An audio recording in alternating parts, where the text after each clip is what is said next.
لقد كان لكم في رسول الله أسوة حسنة لمن كان يرجو الله واليوم الآخر وذكر الله كثيرا. Bismillahirrahmanirrahim. Pelayan Rasulullah Shallallahu Alaihi Wasallam. Ada seorang pelayan yang miskin, papa lagi lemah, namun ditempatkan oleh Rasulullah SAW pada kedudukan yang layak. Beliau mengukurnya dari sisi agama dan ketakwaannya, bukan dari sisi status sosial dan kedudukannya yang lemah. Rasulullah SAW telah memberikan pengarahan dalam memperlakukan pelayan dan pekerja. Beliau bersabda, langsung maknanya aja. Mereka pelayan dan pekerja adalah saudara kalian seiman. Allah menempatkan mereka di bawah kekuasaan kalian.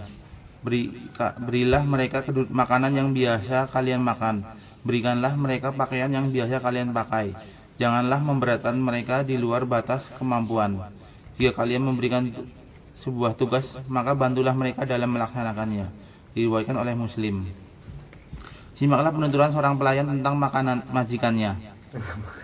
Nah, majikannya. Terus.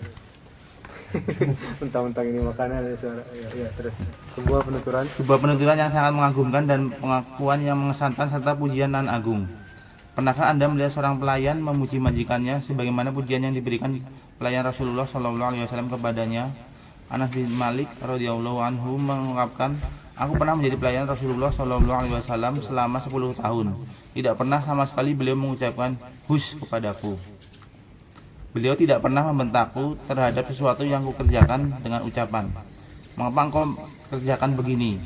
Tidak pula terhadap sesuatu yang tidak kukerjakan dengan ucapan, mengapa tidak engkau kerjakan? Diriwayatkan oleh Muslim. Bukan hitungan hari atau bulan, tetapi genap 10 tahun. Jangka waktu yang sangat panjang, yang penuh dengan suka dan duka, tangis dan tawa, penuh dengan emosi jiwa dan pasang surut kehidupan. Ayah ibuku menjadi tebusannya, meskipun demikian beliau Shallallahu Alaihi Wasallam tidak pernah membentak atau memerintahnya.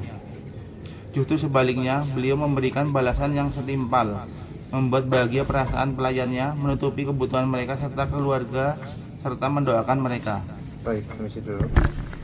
Di antara akhlak Rasulullah SAW yang patut kita contoh sama-sama, baik yang muda ataupun yang tua, adalah Rasulullah memperlakukan pelayan dan pekerja dengan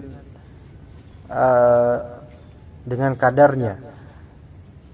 Di sini pakaian, nafkah dan semacamnya diberikan oleh Rasulullah SAW dan juga tidak diberatkan di luar batas. Nah, ini pelayannya. Kemudian Rasulullah tidak pernah membentak pelayan, nggak pernah mengatakan hush gitu, atau hal-hal yang merupakan kekasaran terhadap pelayan. Juga Rasulullah tidak pernah berujar, mengapa kamu bekerjakan ini, mengapa kamu nggak kerjain ini, gitu kan. Itu akhlak Rasulullah terhadap siapa? Pelayan.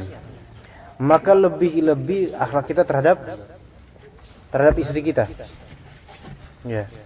Kalau Rasulullah saja pada pelayan aja nggak pernah membentak, nggak pernah mempertanyakan kenapa kamu begini, apalagi sama istri kita yang sebenarnya derajatnya jauh lebih tinggi daripada pelayan.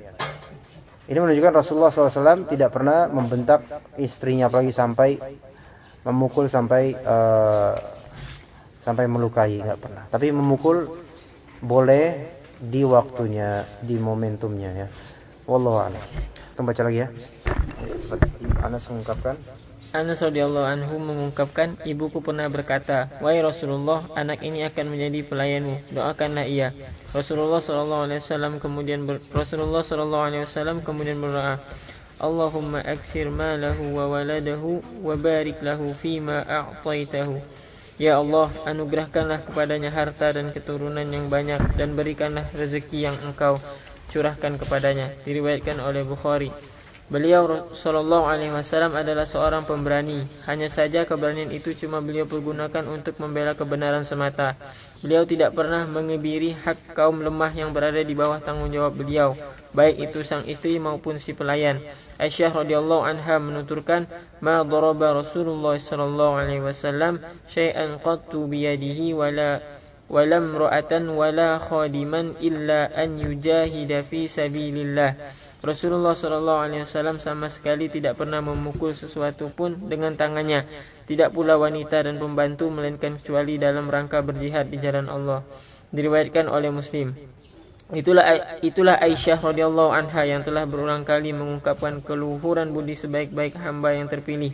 Telah banyak sekali riwayat yang bercerita tentang keagungan pribadi dan keelokan pergaulan beliau, sampai-sampai kaum kafir Quraisy juga mengakuinya. Aisyah radhiyallahu anha kembali mengungkapkan, aku tidak pernah melihat Rasulullah sallallahu alaihi wasallam membalas suatu aniaya yang ditimpakan orang atas dirinya, selama orang itu tidak melanggar kehormatan Allah Subhanahu wa taala. Namun bila sedikit saja kehormatan Allah Subhanahu wa taala dilanggar, maka beliau adalah orang yang paling marah karenanya. Dan sekiranya beliau diminta untuk memilih di antara dua perkara, pastilah beliau memilih yang paling ringan, selama perkara itu tidak menyangkut dosa. Riwayatkan oleh Bukhari. Beliau sallallahu alaihi wasallam menyeru umatnya untuk berlaku lemah lembut dan sabar. Beliau sallallahu alaihi wasallam bersabda, "Innallaha rafiqun yuhibbur rifqa fil amri kullih." Sungguhnya Allah itu maha lembut dan menyukai kelembutan dalam segala perkara. Muttafaqun alaih. Alhamdulillah rabbil alamin. Subhanakallahumma wa bihamdika asyhadu an la ilaha illa anta astaghfiruka wa atubu ilaik.